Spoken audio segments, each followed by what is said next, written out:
Hey, here are 5 stupid things I've noticed since last time.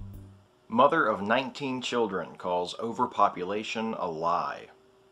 Michelle Duggar, reality TV star and mother of 19 goddamn children, recently told the Christian Broadcasting Network, that's Pat Robertson's outfit, that overpopulation was, quote, not accurate because the entire human population of Earth, standing shoulder to shoulder, could fit within the city limits of Jacksonville, Florida.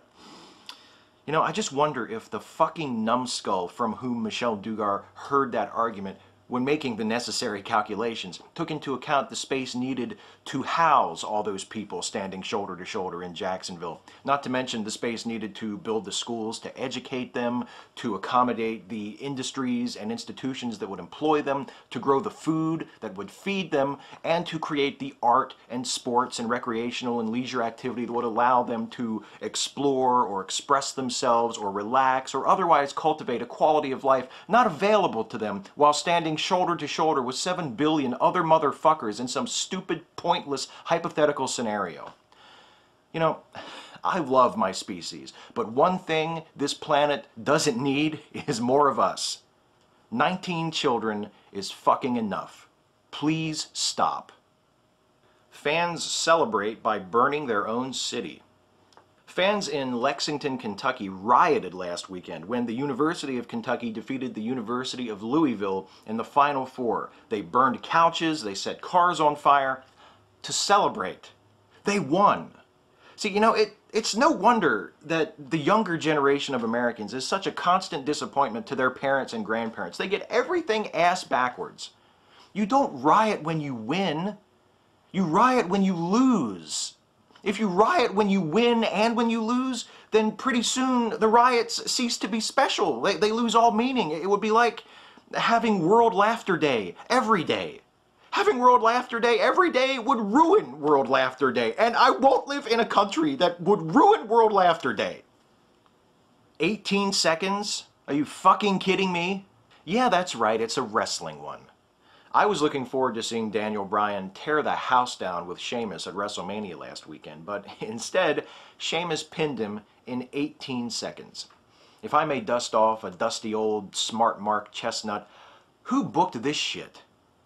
There is a bright side, though. As a result of lots of other fans like me being irritated at Bryan, the best wrestler in the company, getting a whole 18 seconds on the biggest show of the year, a show which also included multiple lengthy musical performances and backstage skits, Daniel Bryan is now more over than he's ever been. So hopefully, come next year's WrestleMania, they might actually let him, you know, wrestle. The Anti-Abortion Grandpa.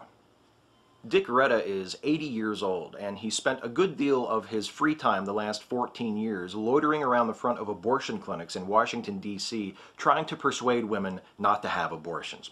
Now, one clinic is suing Retta, charging that he attempted to block a woman from entering the clinic and shouted at her, "Don't let them kill your baby," as she entered the building, which, if true, would mean that Retta violated the federal Freedom of Access to Clinic Entrances Act, which was enacted in 1994 to prevent people from doing the sort of thing that Dick Retta does.